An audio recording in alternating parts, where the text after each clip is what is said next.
So, just to set the scene a little bit before we get into our programming, I want to thank you all again for attending this webinar, and thank you especially for the folk on this call who signed the petition, calling on chocolate makers to reduce lead and cadmium in their products.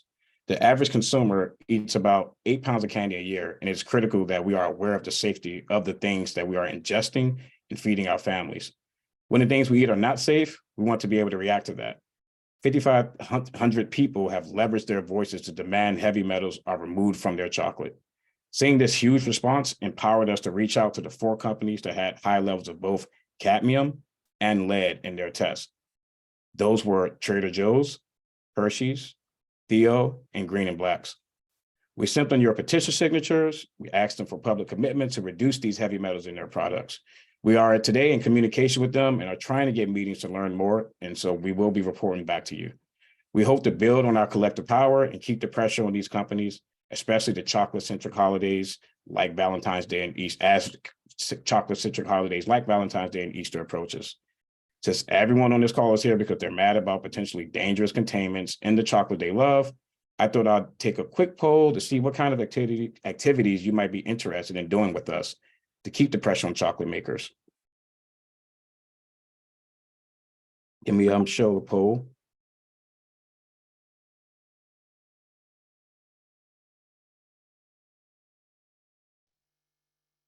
So here you see a poll. The question is, if you could take any action over the next few months to pressure chocolate makers to remove heavy metals, which one would you choose? We have an option to call the customer service line at the company's headquarters, post a message on social media and tag the companies, visit a local factory or headquarters of the chocolate makers to deliver a letter, host your own forum or webinar to educate others about heavy metals in chocolate, call on local retailers to stop carrying chocolate with high levels of heavy metals. So we'll give you all about 60 seconds to answer this.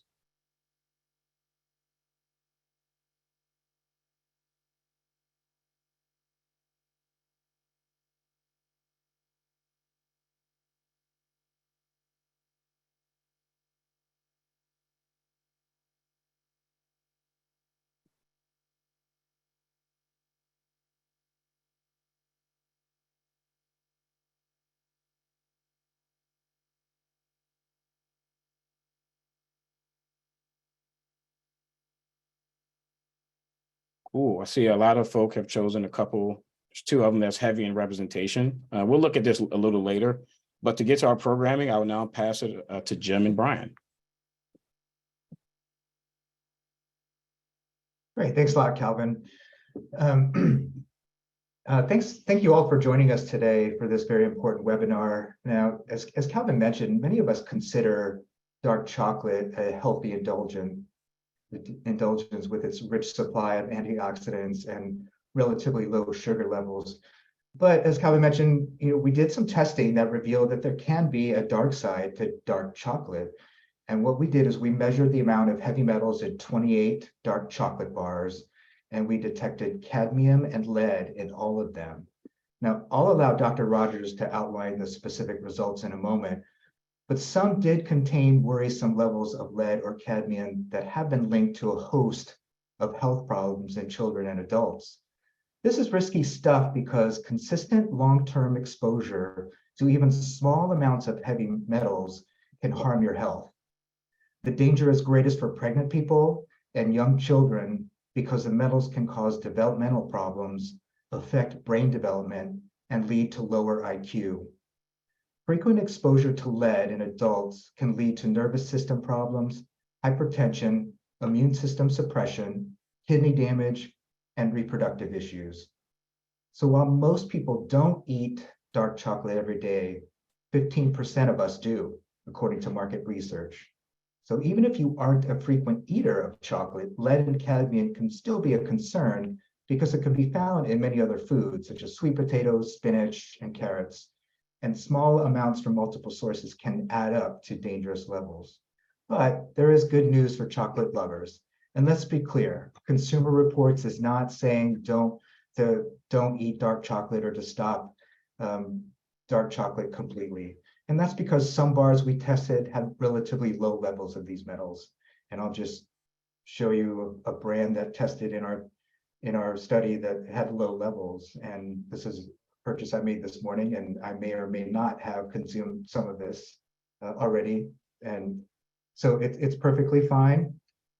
And I'll turn it over now to Dr. Rogers to kind of walk us through that the study, walk us through the results, and kind of outline what we need to know.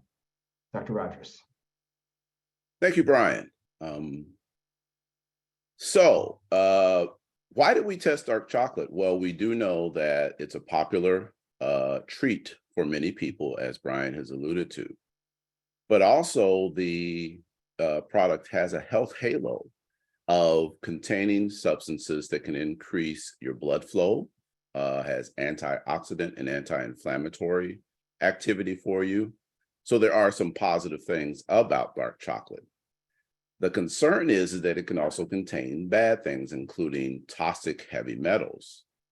And so we wanted to look at a top list of top selling dark chocolate bars only in our study, and we tested 28 of them, to see if there was any issue with having heavy metals in these products, how much was in there, and then would there be some products that we could say are safer. Next slide, please.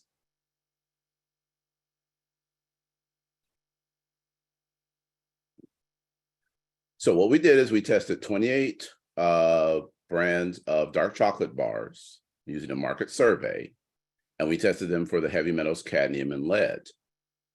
As Brian has mentioned, all of the products were positive for either cadmium, lead, or both.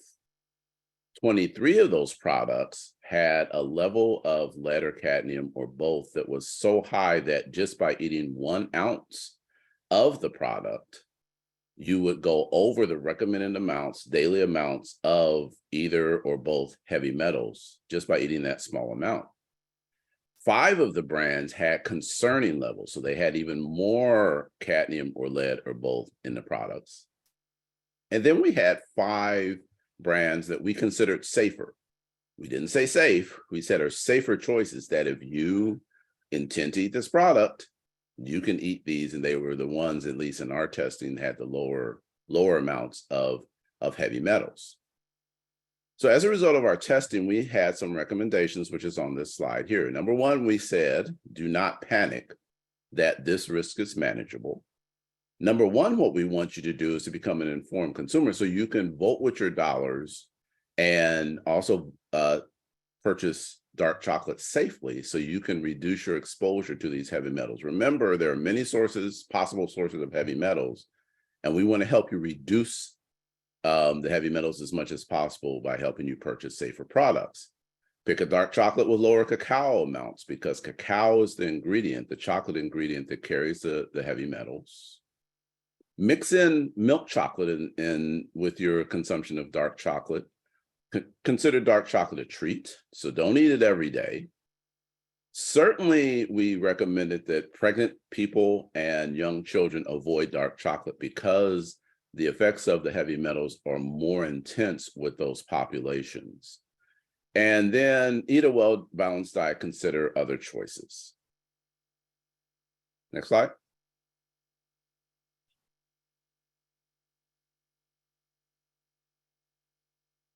Okay. So pass that back to Calvin. Great. Thanks, Dr. Rogers. Appreciate that that overview of our results. I think that was very helpful. I think we could probably start jumping into Q&A, and we certainly encourage folks to input that in the Q&A portion or the chat. We'll have some folks that are pulling through them, and we'll try to get to as many as we can. And if we're not able to get to yours, I mean, please feel free to reach out to us directly, and we can find some answers for you. And Jim, I'll just start out with a question that we got from Gary. He said he had a blood test for lead and cadmium last week that came back negative, despite eating Hershey Special Dark Large bars every other night for years. And his question is, where might risk or illness show up down the road? That's hard to determine, because it's not only the dark chocolate that you're eating, but as I alluded to, there are other sources of heavy metals in your food. And so what I would suggest that as a consumer that, again, you become a informed consumer and look where other heavy metals could be entering your food chain and figure out a way to reduce those. So for instance, when we did a test of baby food, I know you're not a baby, but test of baby food, we found heavy metals in the root vegetables, such as sweet potatoes, rice-based cereals, etc. And so what I would suggest to you is that in order to do a holistic reduction of these heavy metals in your diet, that you do the research and find those products that tend to have more heavy metals and reduce them across the board. But it's really hard to predict down the line for an individual if you're going to have an effect and when you might see that. I wish I had a better answer for you, Gary. No, that's right. I mean, I think it's important to note that it's by no means a guarantee that if you're consuming dark chocolate on a regular basis, that it's going to suddenly show up on these blood tests. But if you factor in what it does is increases the risk. And if you factor in kind of these other foods that also contain these heavy metals, that increases your risk even more of showing it up on these blood tests. And another important question that we got from the audience as well is, how do these heavy metals end up in dark chocolate? And and I think our article outlines this, and a lot of it has to do with it's kind of beyond the control of the manufacturers. Although there are some things that they can do. What are some of the factors that lead to these heavy metals ending up in dark chocolate? So Brian, with cadmium is a heavy metal that can occur naturally in the soil where the chocolate plants are being grown. And so what happens is that as the plant is growing in these soils that have cadmium, the cadmium is drawn up into the roots and through the system of the plants and eventually ends up in the chocolate pods and the seeds. And then as those pods are processed, it carries along with the actual chocolate and the cacao that ends up in the chocolate product. So that is it can be a naturally occurring mineral, and it can occur in higher amounts in certain parts of the world than in others. For lead, the belief is that part of the chocolate seed pod processing is a drying step, a fermentation step, and also transportation that is usually done outside. And if they are processing these seed pods outside close to a place where there is lead battery manufacturing or recycling, if it's close to other industrial processes that are generating lead into the air, that contaminates the soil. The wind blows the soil, it becomes dust, and the dust falls on the chocolate pods and contaminates them. And again, the lead follows those chocolate pods into the processing and cacao and into the final product.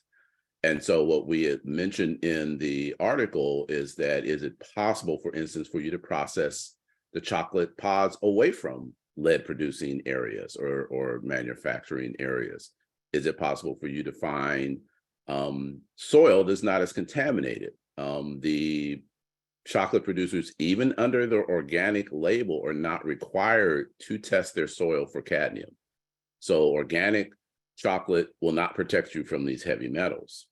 Also was reading recently, there's a recommendation of you plant newer, younger trees because they have a tendency not to accumulate cadmium as deeply as the older chocolate trees. Now, that's an additional cost for the chocolate grower. And a lot of times these are rural people that do not have a lot of resources.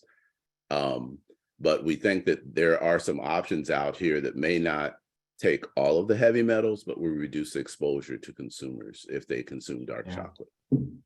Yeah, and I think that you make it important point about the organic component to this, because there was a series of questions in the chat asking about whether that offers any extra protection in some way from this, and clearly it doesn't. That's just not how the organic rules are written. So it was good to emphasize that point. Another question that we got from Wendy was, she's always read that there is no safe levels of lead. So how can we recommend chocolate that contains any lead? Um, and I think, there's some other kind of questions about cacao powder. Does it pose the same kind of risks? And Okay, so let me take Wendy's question first. We did not recommend anything actually, and I agree with you. There is no safe levels of lead. But what we also accept is that there are going to be consumers that are going to eat this product anyway, no matter what we say or no matter what anyone else says.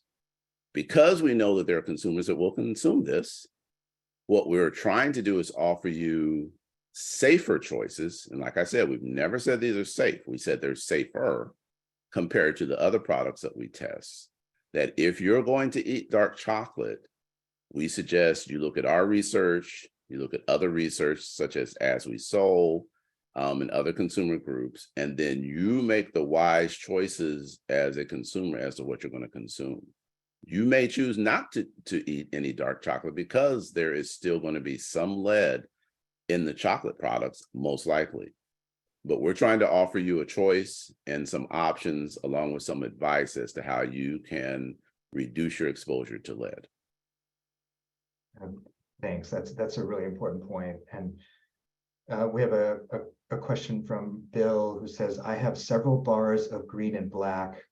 What can or what should I do with them? Should people continue to consume bars that we found high levels of lead or cadmium? And I think you sort of alluded to this already, Jim, that consumers, it's ultimately up to them on whether they want to consume dark chocolate given this information. And I think the role of this study is to provide that information to allow consumers to kind of manage that risk. Is that right? Yes, that is right. That's what we're trying to do, is help them manage the risks by giving them as much information in a clear way, but also urging them to become educated consumers and consult other data and information out there, because realize we only tested dark chocolate bars, but there are dark chocolate powders, there's dark chocolate brownie mix, there's other sources of dark chocolate that is risky because it probably too contains some level of heavy metals in those products. Also, we didn't test them, but others might have. And so you can look up that information, because we said in the article that you have to consider your entire chocolate consumption. So if you're drinking hot chocolate, if you are, like I said, dark chocolate brownies, each of these is a potential exposure to the heavy metals. And so you have to take inventory of what your exposure might be from these products. Yeah, and another question, Jim, that we got was what kind of assumptions that we can make across brands? And specifically, we got this question from Mac. Does your testing show that if a brand has one risky product, are all their products similarly risky? Or is there no way to know since we don't know sourcing and manufacturing processes? It's difficult to know. For example, we know Ghirardelli makes a number of different dark chocolate products, and there are 72% cacao and their 86% cacao fell into our safer choices list. But that doesn't mean that all of the Ghirardelli products would also fall into our safer choices list until we test them. We don't know that. And so we would prefer to make recommendations based on testing data. Not only ours, but other objective organizations that test these products, and then recommend choices that way. So it's very, very difficult. We can't give a green flag to a whole rash of products without the testing data to go behind it.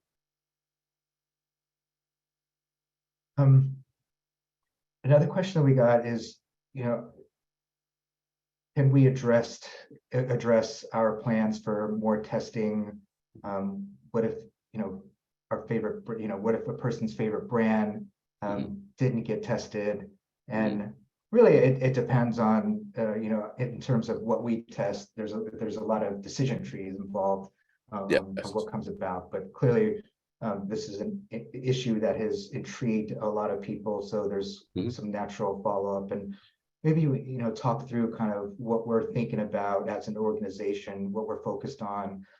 for kind of the next project on lead and cadmium and chocolate, et cetera? The best I can give them, Brian, is that we're under discussions to see if we have the resources and the time to do additional products. This type of testing can be a little expensive.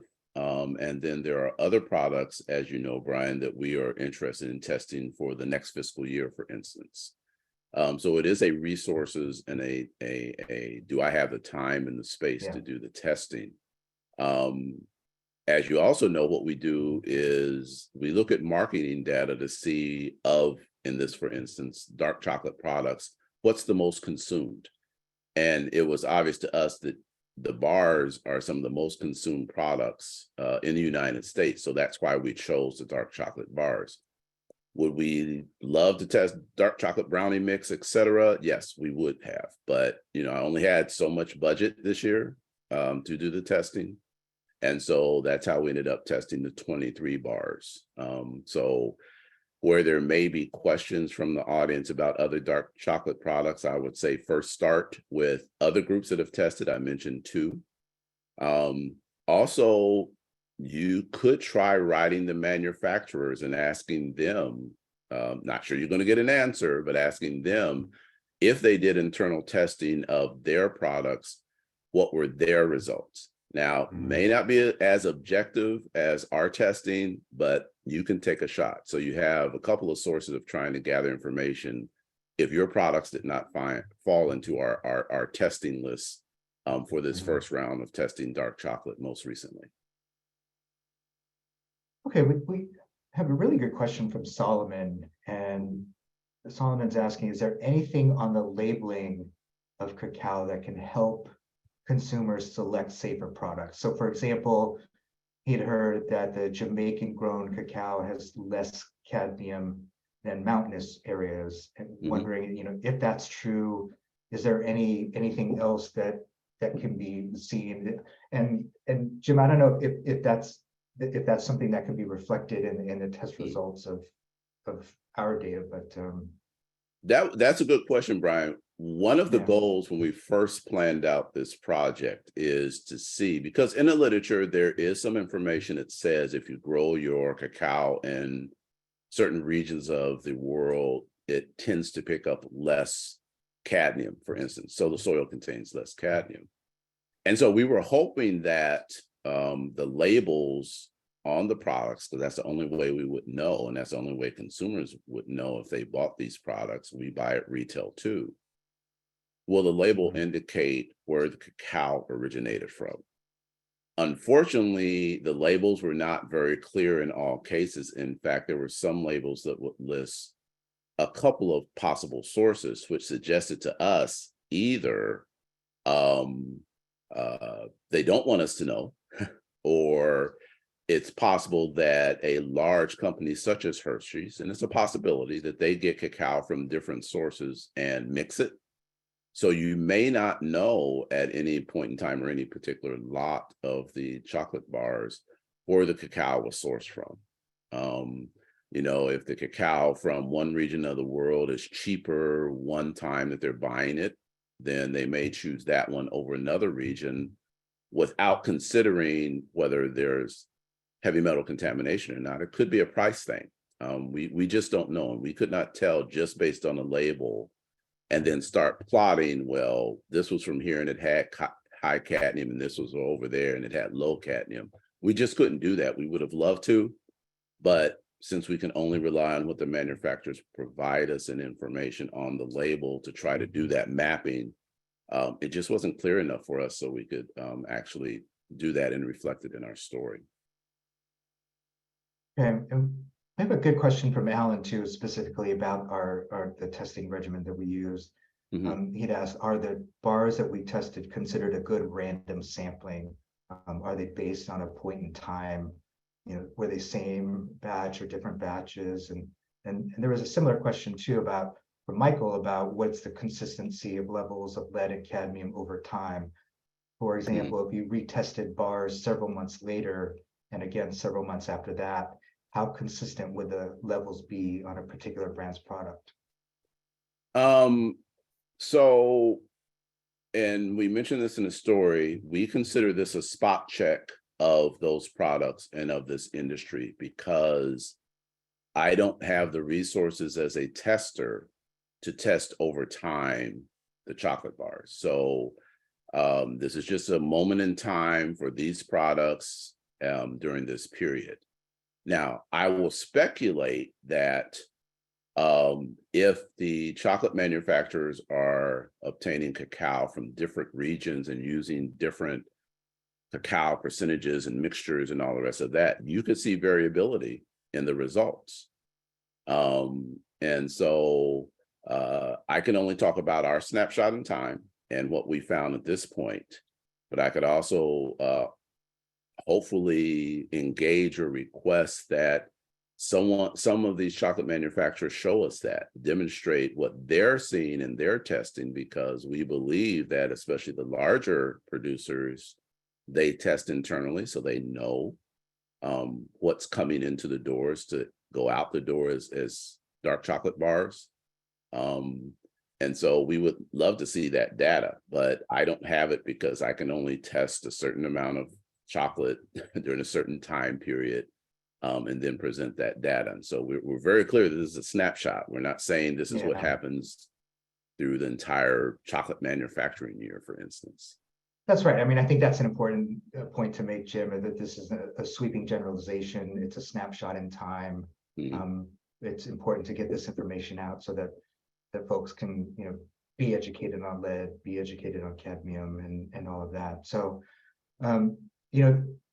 there's some really good questions coming into the chat about, what FDA is doing. Why aren't they doing more? Are we pushing FDA? And you and I both can kind of address this in that, this is something that the FDA typically struggles with, just in terms of how to address heavy metals and other chemicals too, just because it's not one of those higher profile issues that FDA tends to focus on. Of course, when people think about the FDA, they think about the drugs, devices, other medical products, biologics. And we've made this point repeatedly through other channels, in that the foods program is often kind of viewed as has second-class status within the agency. So it's very difficult to kind of get these issues at the forefront, both of the commissioner, of whichever administration is in charge. And so there's long been this barrier to tackle this problem. And I think that's why it's important for our members, for consumers in general, to kind of keep this issue at the forefront.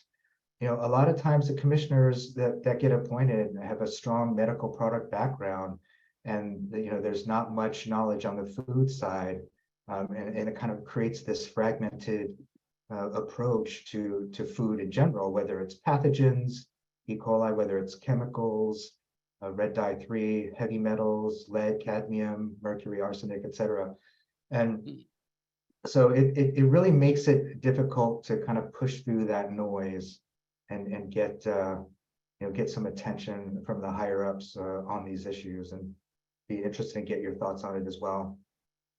Yeah, as you say, you and I talk about this all the time. Correct me if my ratio is wrong here, Brian, but the FDA regulates 70% of the food that we eat. So they have a big menu, basically, of what they have to regulate. But my impression always has been that they don't have the capacity, ability, or desire to inspect and to test that 70% of our diet. And then when problems are found, to actually get products off the market in the food space, and they can do a better job. And I also think that's why we always say, write your Congress people, write the companies. I mean, you have to be your own self-advocate for this, along with us. Join our petitions that we put out, because we too want to change the FDA to make it more health protective in the food space for consumers. And so we need your help, and we want your help. And believe me, Brian himself is hammering on the FDA all the time to do better. And sometimes I wonder how welcome he is through those doors at times because of how he does hammer, representing you consumers and representing Consumer Reports. And so anything that we can do to get them to take this more seriously, we want to do, because we think it is indicative of other issues with other foods that the FDA regulates. I mentioned baby food for one. We've been hammering on them to lower the acceptable levels of heavy metals for years now. And the only thing they've moved on, if I'm correct, is infant rice cereal, but there's so many other things on the menu that they could take action on. So That's right. That's very important, Jim, and I'm glad you highlighted those. And it can be very frustrating from a consumer advocate standpoint that, you know, a lot of these types of initiatives just languish for years. And, you know, we've often joked that we call them the FD-lay, just because it takes so long. You know, these guidance for apple juice shouldn't take 12, 13 years to be released. And yet, you know, that's kind of how these types of issues are viewed at the agency. And that's something that we need everyone's help in pushing this forward. So we certainly appreciate everything that you all can do, you know, especially at the state level as well, and to monitor that. Just going back real quick, Jim, you know, I think there's a lot of folks attending who are seeking some more clarity. I know we kind of alluded to it already before about how lead and cadmium get into the dark chocolate. Can you just kind of go into a little more detail about, you know, the types of environments, just, you know, how it gets into the soil and all of that, and how it ends up? Just provide a little more details to provide a better understanding for folks. okay, so for cadmium, what I've learned in researching for this story is that it's two major areas. Cadmium could be a heavy metal that is naturally occurring in the soil. And so where they are planting their chocolate plants, it just so happens they planted in soil that contains a high amount of cadmium. Many times the people who are cultivating this product do not know the amount of cadmium that are in the soil. So they are planting where they've planted chocolate plants before, what's close to them, etc. And so they don't have test kits. They're rural people, they're farmers, etc.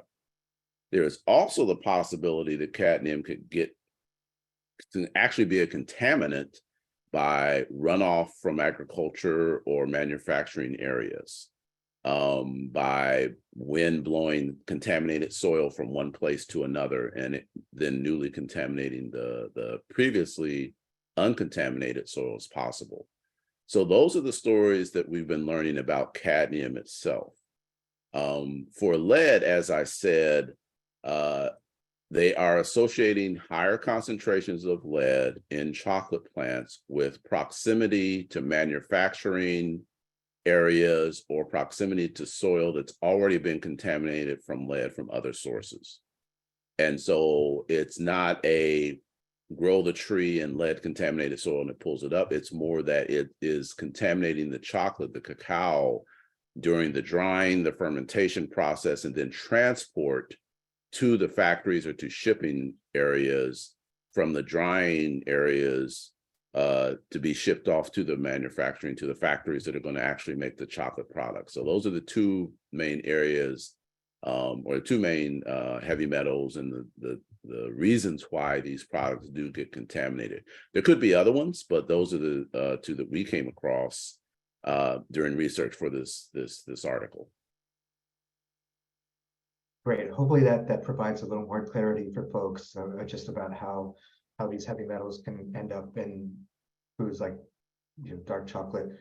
Just I think another helpful question that we received, you know, relates to consumption.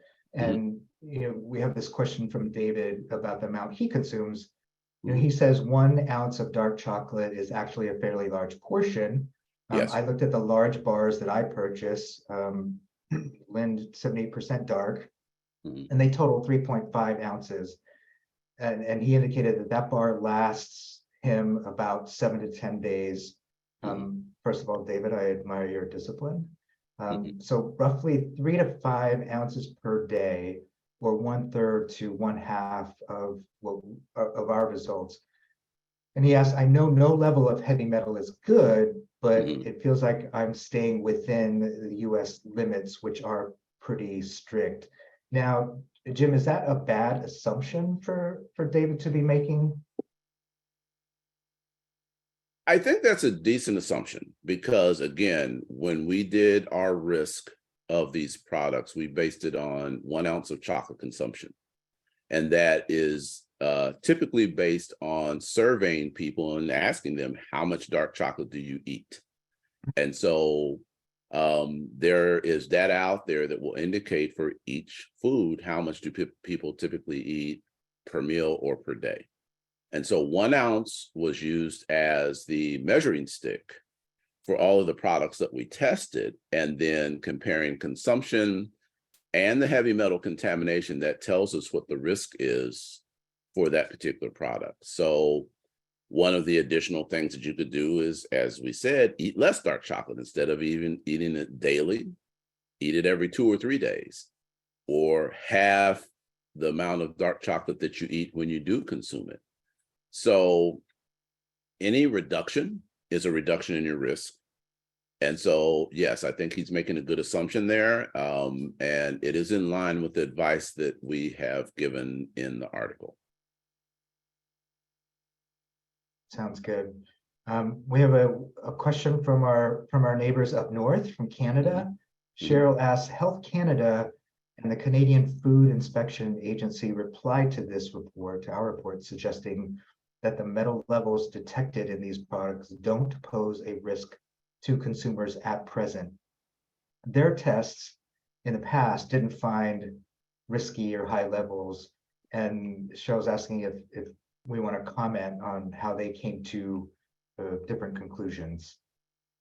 I'm not familiar with their testing or their conclusions, so I'm hesitant to make a comment. However, I will say that Consumer Reports tends to be conservative on its recommendations once we get our results. And so even the levels that we recommend versus the levels that the FDA recommends are different. And so not knowing the Health Canada report, I really can't comment directly on that, but just be assured that we lean toward the conservative recommendations, and we base this in consultation with other food safety experts and other consumer groups as to what they would recommend also.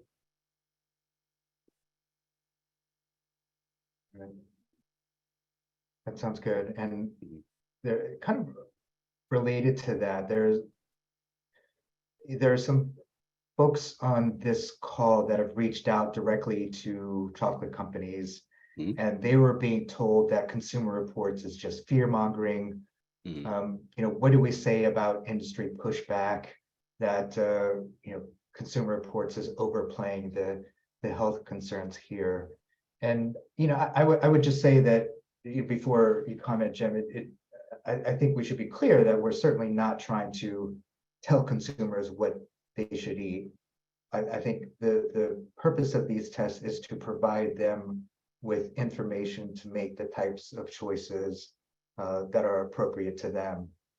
So a lot of us, we love dark chocolate. We make the appropriate choices. We buy the ones that Me too. are, Me too. that maybe test lower. So I think it's obviously we're biased. It's an unfair criticism, but wanted to kind of get your thoughts just from a testing perspective.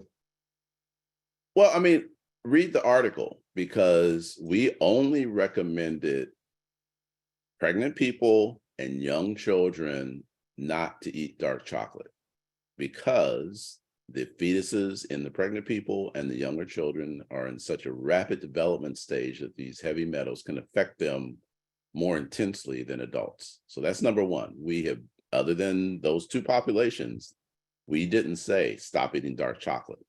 So we're not hurting their market share, number one. Number two is that show us the science, right? Put up your scientific research and your testing results and et cetera, and show us where we're wrong. We're very clear on the standards, the health standards that we use, the consumption standards that we use. We quote Prop 65, we quote as you sow results, et cetera. And that's where we base our recommendations. And so if we are wrong about the science, show us where we're wrong. Show us where in peer-reviewed literature that what we're saying is incorrect.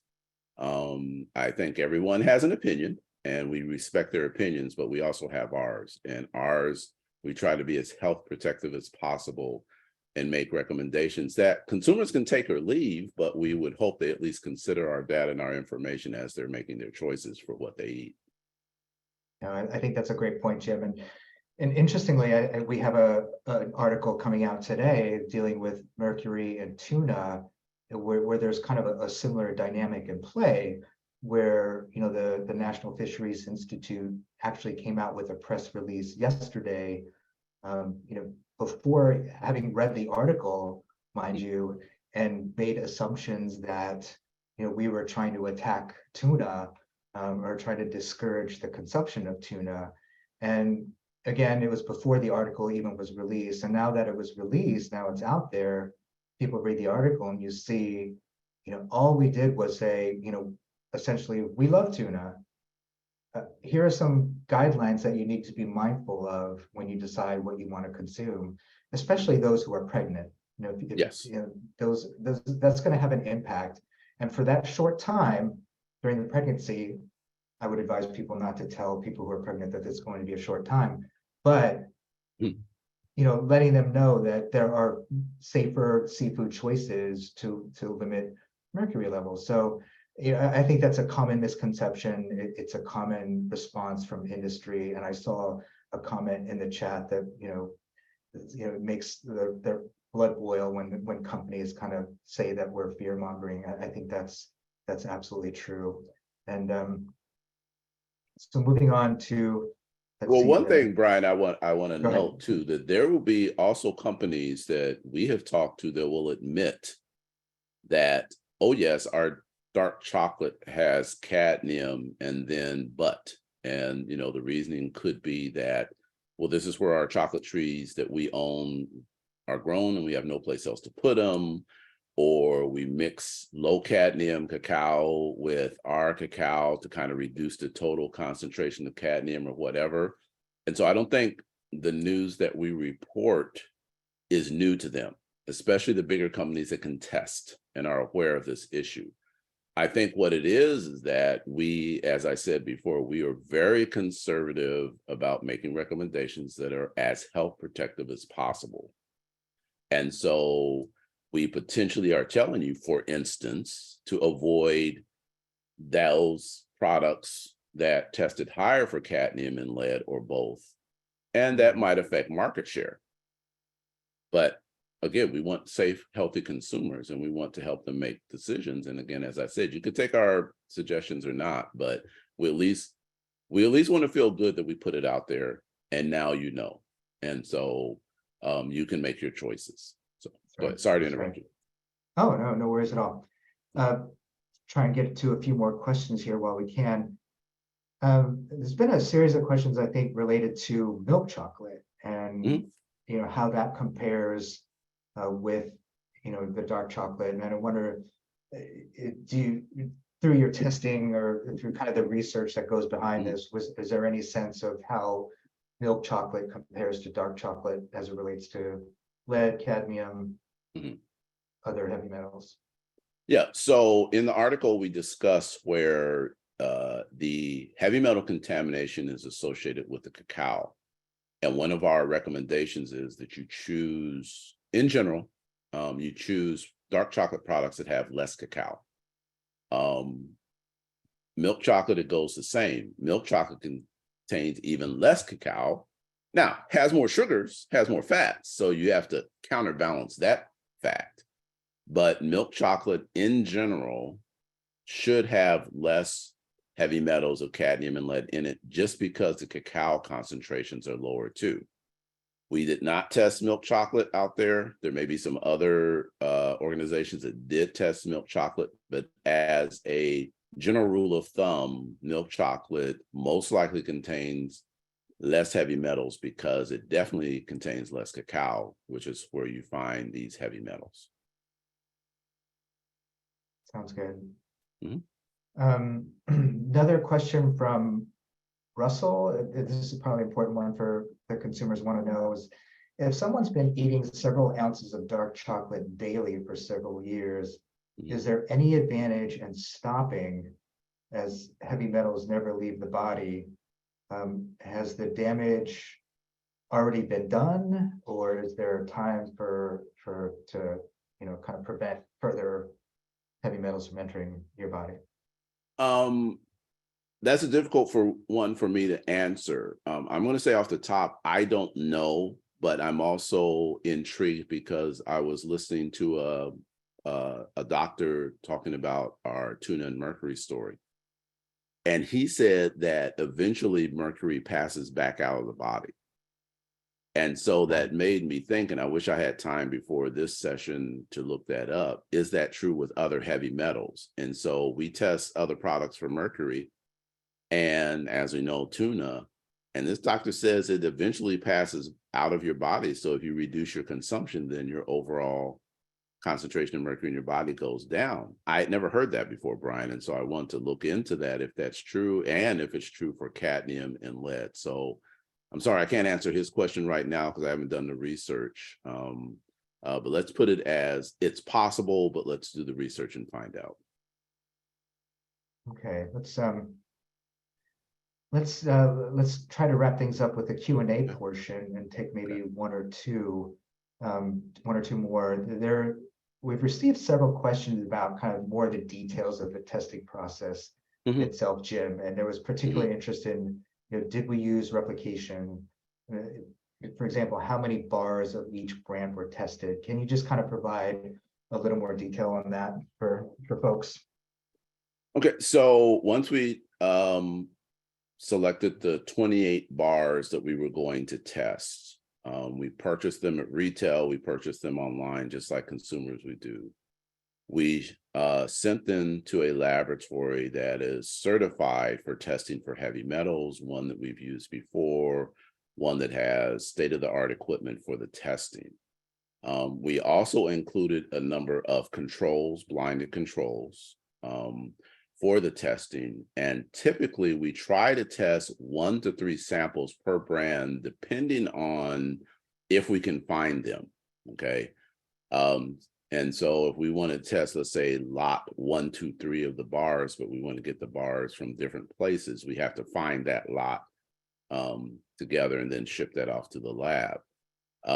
And so depending on how many we can get, we do try to test duplicates of the samples. And then that data, along with the control data and the blanks and all the rest of that, are all analyzed to make sure that, number one, it falls within the statistical expectations of spread. And number two, we do want to see if there is lot by lot variance.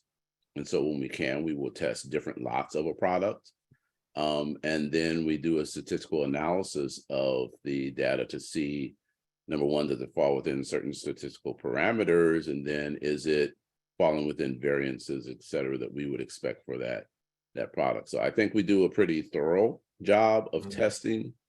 Again, we are resource limited, so I can't test a lot, many lots of the product, but we try to get at least 1 or 2 if it's available at retail for testing, so we can see if there's any spread there. Got it. So, okay, one last question. There were so many great questions, and I apologize we weren't able to get to all of them. And again, if you want, please contact us directly with any specific questions that you'd like for us to respond to. But the last question that I'll pose to you, Jim, is a good question from Christine about standards in different countries and how those limits, in Europe, for instance, that that's a prime example where they may have some strict limits, stricter than the US as it relates to these heavy metals, and so their products, do they tend to be more safe or safer, but I think what it would have to do with kind of where it's grown, right? I mean, whether it's a US company or European company, they're still kind of getting it sourced from similar parts of the world. Is that right? Or is there a different, does the standard in Europe help with that? That's a very convoluted answer. Let me try to bite at some of the parts of it. Okay.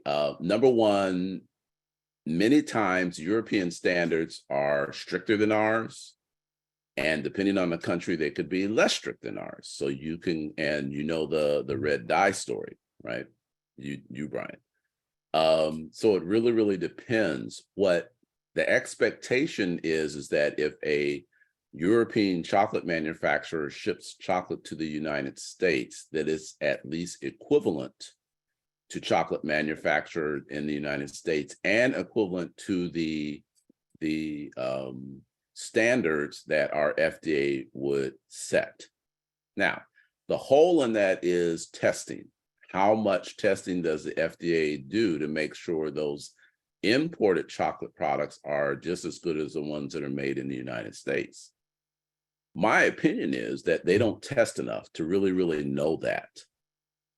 However, I do know, for instance, of one chocolate company overseas that sends the good chocolate here, but sells the bad chocolate to their people because their internal standards are lower than the United States. In the United States, we will not accept their bad chocolate. They can't sell it here. So there's that issue too about what the standards are, who's proving the standards by testing, who's enforcing certain standards, et cetera. And in some cases, the stuff is better in Europe. That's just the bottom line because their standards are higher than ours and they may do more testing and more enforcement at the standard. So it's depends on the product and the country it comes from, et cetera. So, but yeah, they can have higher standards because they can buy better cacao. Right? Great. Why don't we'll end things there. Thank you so much, Jim, for answering all of those questions. And I will turn it over back to CJ and have a piece of dark chocolate. I should have my own chocolate, but I don't eat too much chocolate. And I'm so sad that a lot of y'all have chocolate in your home that you have to throw away. Thank you, Brian. Thank you, Jim, for such an awesome presentation. So I will close this out. I want to close this out in the last few minutes just by sharing some results of the poll that y'all took at the top of this hour.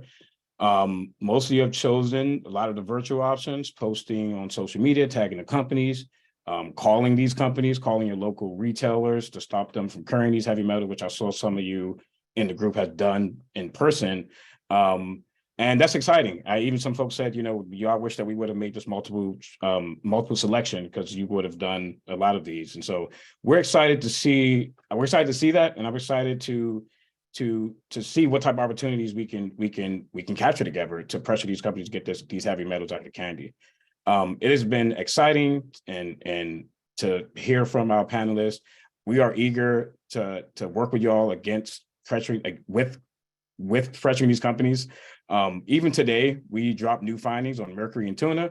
We'll be dropping that article in the link. We will drop the link to the article in the chat, which I've done already. But we'll be following up this call with all the links and all the resources. That is just another one of the many issues that we are working on to pressure the FDA into protecting pregnant people from consuming mercury in their tuna. So obviously, in addition to all the work we're doing on heavy metals, we work on a host of other issues, from coding bias in tech to carbon emissions in our vehicles, to securing financial protections around auto insurance loans. If chocolates or any of these other types of issues interest you, we will be dropping a survey in the chat and also following up this call with a copy of that survey link so that we can figure out how we can do more advocacy work and capture all the energy that we saw in the chat. I will be including that in with the survey. We will also be including the link to the presentation, link to the webinar, as well as all the additional links to the resources that we've posted and also any resource that you posted that was relevant to anything we were talking about. So again, I want to thank our panelists, Jim and Brian, for expanding our knowledge of what is going on in the world of chocolate. And of course, I want to thank you all for attending this webinar, for signing our petition, and for filling out our survey in the future to take more action. So talk to you all soon. Thank you all for coming.